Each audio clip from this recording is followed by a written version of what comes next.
Assalamualaikum warahmatullahi wabarakatuh. Saya Ita Mufiana dari Prodi Geografi, mata kuliah Ilmu Alamnya Dasar. Di sini saya akan memaparkan sedikit materi mengenai pembentukan alam semesta.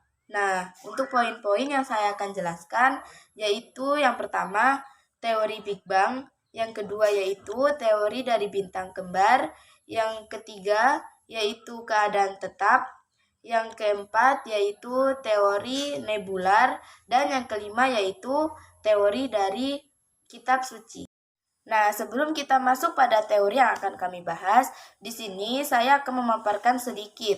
Nah, manusia berusaha memahami alam semesta dari ini zaman dulu sampai zaman sekarang. Pada zaman kejayaan Yunani, orang percaya bahwa bumi merupakan pusat dari alam semesta. Nah, namun berkat pengamatan dan pemikiran yang lebih tajam, pandangan itu berubah sejak zaman abad pertengahan yang dipelopori oleh Compsognathus menjadi heliocentrik, yaitu matahari menjadi pusat beredarannya bumi dan planet-planet lain. Pengertian alam semesta itu sendiri menyangkut tentang mikrosmos dan makrosmos, elektron, sel, amebia, dan sebagainya. Sedangkan makrosmos adalah benda-benda yang mempunyai ukuran yang sangat besar, misalnya bintang, planet, ataupun galaksi. Dengan diperolehnya berbagai pesan dan beraneka ragam cahaya dari benda-benda langit yang sampai di bumi. Nah, di sini saya memaparkan sedikit mengenai pengertian alam semesta. Alam semesta mencangkup tentang mikrokosmos dan makrosmos. Mikrokosmos adalah benda-benda yang mempunyai ukuran sangat kecil, misalnya atom, elektron, sel, amuba, dan sebagainya. Sedangkan makrosmos adalah benda-benda yang mempunyai ukuran yang sangat besar, misalnya bintang, planet, dan galaksi. Konsep pemikiran manusia tentang pusat universe atau alam semesta sangat radikal. Awalnya, para ilmuwan astronom menempatkan bahwa manusialah yang sebagai pusat, yang diberi nama teori egosentris. Setelah itu, mereka menetapkan bumi yang menjadi pusat yang ditokohi oleh Chandrus Ptolemeus. Tokoh ini dikenal dengan geosentris. Namun setelah itu, Nicolaus Copernicus mengungkap dari teori baru di mana matahari dijadikan pusat alam semesta, heliocentris. Namun, saat ini mereka baru menyadari bahwa teori tersebut lebih cocok dilanjutkan pada tata surya, dan tata surya hanyalah sebagian dari galaksi, dan galaksi adalah suatu kumpulan bintang dari banyak kumpulan bintang dari alam semesta. Sebelum kita masuk pada penjelasan teori Big Bang, yuk kita simak dahulu video berikut.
video tadi dapat kita lihat, yaitu dari teori Big Bang mengenai alam semesta merupakan teori yang dikembangkan oleh Georges Lamarie.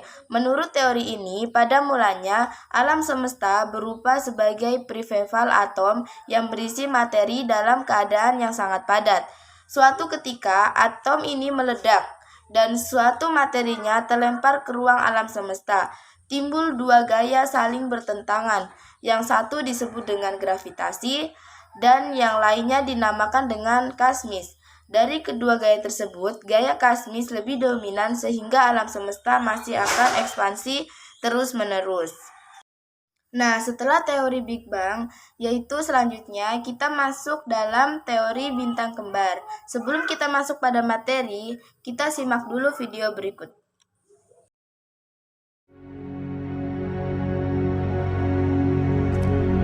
Dalam teori bintang kembar yang dikemukakan oleh seorang astronomi asal Inggris yang bernama Leigh Newton pada tahun 1930. Menurut teori ini menyatakan bahwa pada awal matahari merupakan bintang kembar.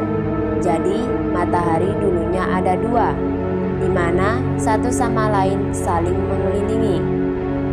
Pada suatu masa melintaslah bintang lain dan menabrak salah satu bintang kembar, dan hancurlah menjadi bagian-bagian kecil yang tetap berputar mengelilingi matahari. Jadi matahari yang hancur tadi menjadi bagian-bagian kecil, dan lama-kelamaan akan membeku membentuk planet-planet. Dan karena matahari memiliki gaya gravitasi, maka hancurlah dari matahari tersebut menjadi planet-planet dan terus berputar mengelilingi matahari. Dan disinilah mulai terbentuknya tata surya kita, di mana matahari sebagai pusat tata surya. Jadi, menurut teori ini, planet-planet berasal dari bintang kembar tadi atau matahari tadi yang hancur dan kemudian menjadi planet-planet. Itulah penjelasan dari teori bintang kembar. Dari video yang telah kami lihat mengenai teori bintang kembar, yaitu mengenai teori ini hampir semua sama dengan teori plasmafismal. Dahulu, matahari mungkin merupakan bintang kembar. Kemudian, bintang yang satu meledak menjadi keping-kepingan. Karena ada pengaruh gaya gravitasi bintang, maka keping-kepingan yang lain bergerak mengitari bintang itu dan menjadi planet-planet. Sedangkan bintang yang tidak meledak menjadi matahari. Nah, yang selanjutnya yaitu kita masuk dalam teori keadaan tetap. Nah, kita simak lagi yuk videonya.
Nah, pada teori ini berdasarkan prinsip kosmologi sempurna yang menyatakan bahwa alam semesta dimanapun dan bila manapun selalu sama.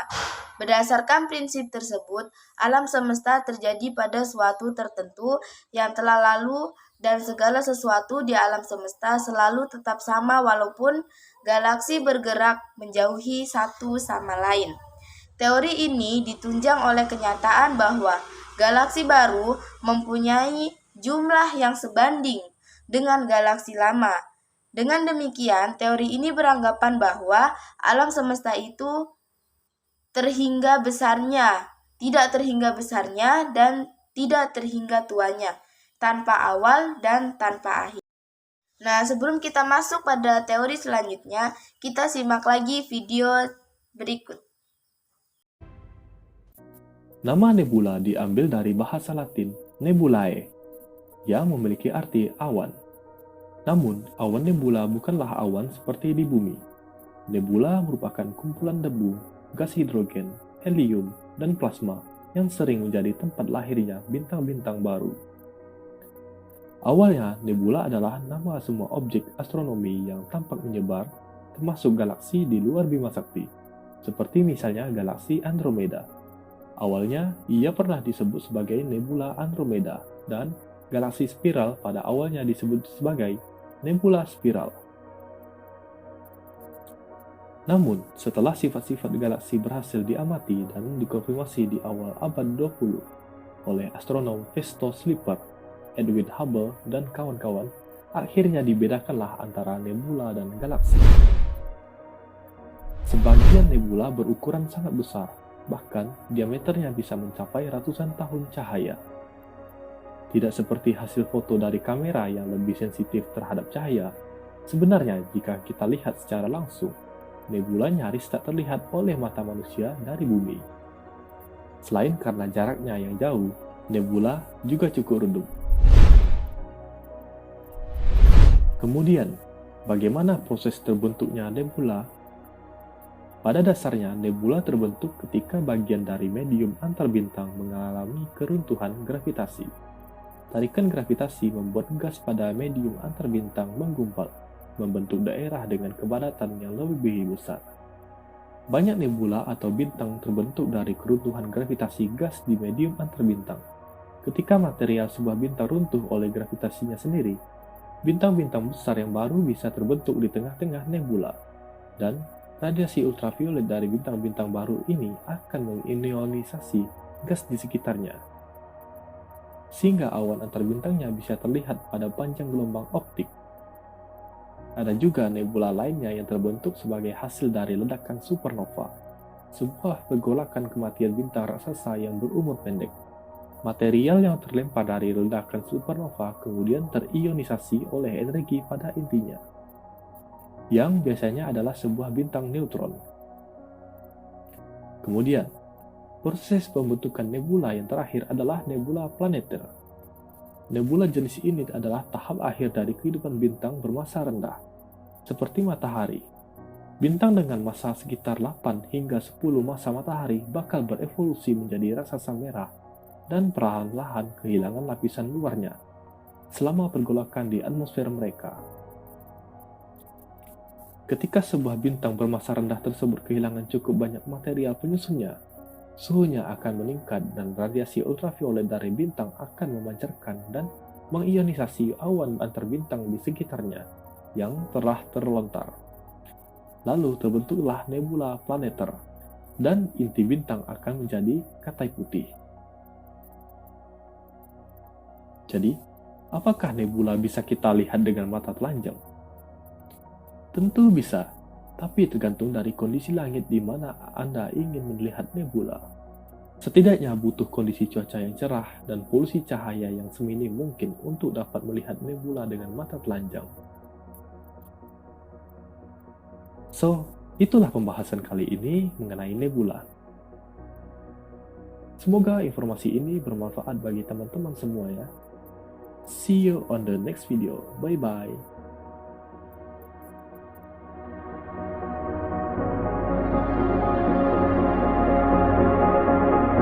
Nah, itu dari video di atas merupakan teori nebular atau disebut dengan teori kabut.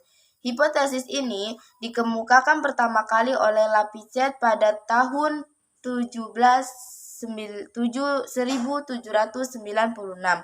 Ia yakin bahwa sistem tata surya terbentuk dari kondensasi awan panas atau kabut gas yang sangat panas. Pada proses ini, kondensasi tersebut ada sebagian yang sangat terpisah dan merupakan cincin yang mengelilingi pusat. Bagian yang mengelilingi pusat itu dengan cara sama kondensasi berbentuk suatu formula yang berupa dengan terbentuknya matahari tadi. Setelah mendingin, benda-benda ini akan menjadi planet-planet seperti bumi dengan benda-benda yang mengelilingi berupa satelit ataupun bulan. Dapat dibayangkan bahwa berdasarkan teori ini, planet Saturnus yang dikelilingi oleh cincin Saturnus itulah yang merupakan bakal satelitnya. Salah satu kebetan dari hipotesis ini adalah ditemukannya dua belah bulan pada Jupiter dan sebuah bulan di Saturnus yang berputar berlawan arah dengan rotasi planet-planet tersebut. Hal ini menunjukkan bahwa satelit tersebut bukan merupakan bagian dari planetnya sesuai dengan hipotesis Laplace. Nah, yang selanjutnya yaitu proses penciptaan alam semesta menurut kitab suci. Nah, sebelum kita masuk pada teori penciptaan dari sudut pandang Alkitab dan Al-Quran, mari kita saksikan terlebih dahulu video berikut.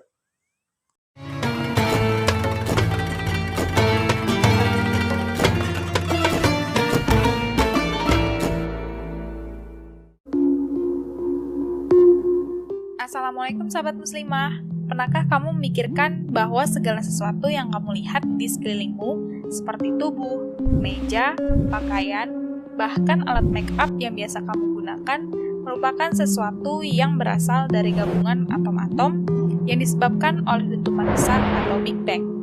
Dan karenanya pula timbul segala keteraturan sempurna di alam raya. Dari mana semuanya bermula? Yuk kita cari tahu.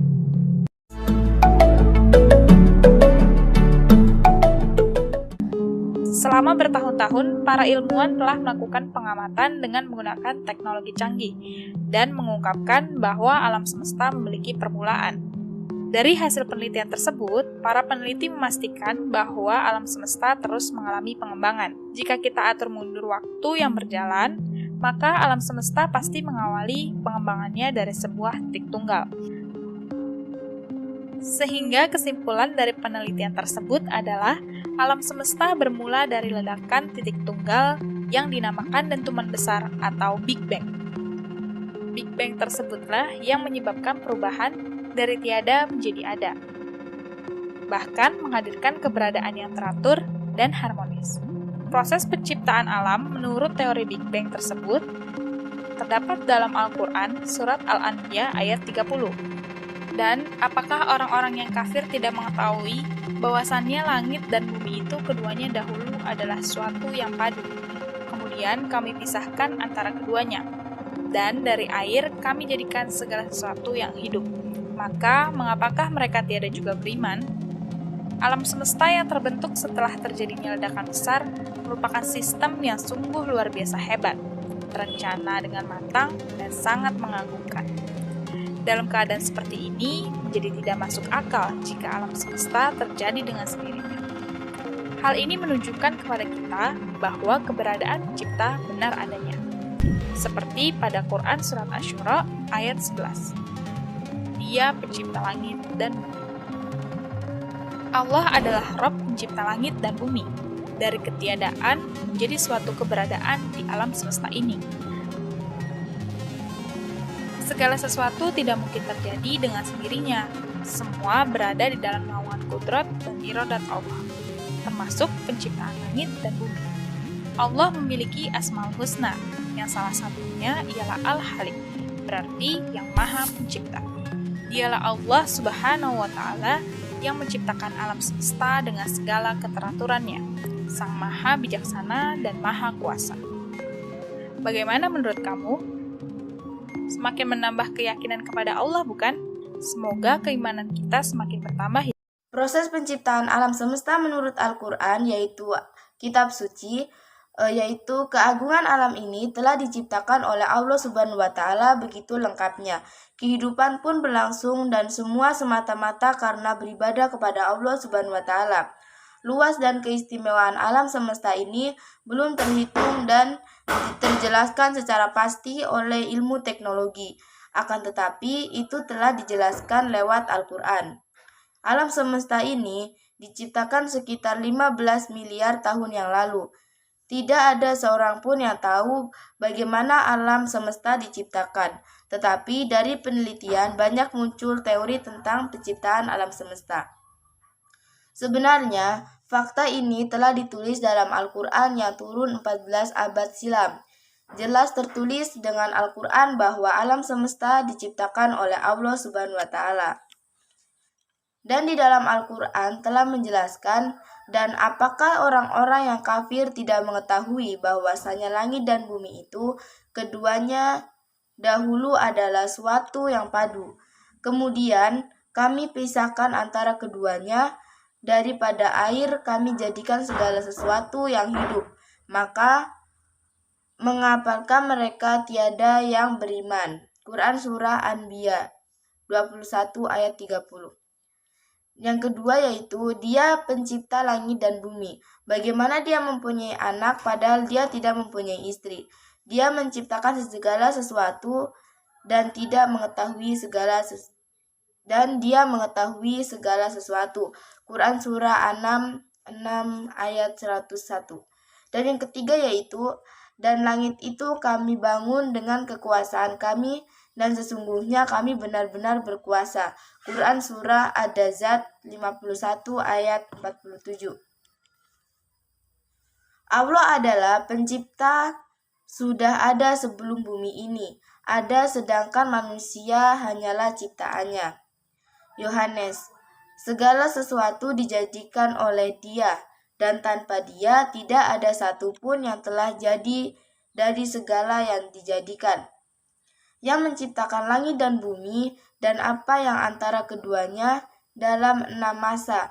Kemudian Dia bersemayam di atas. Dialah yang Maha Pemurah, maka tanyakanlah tentang Allah kepada yang lebih mengetahui. Muhammad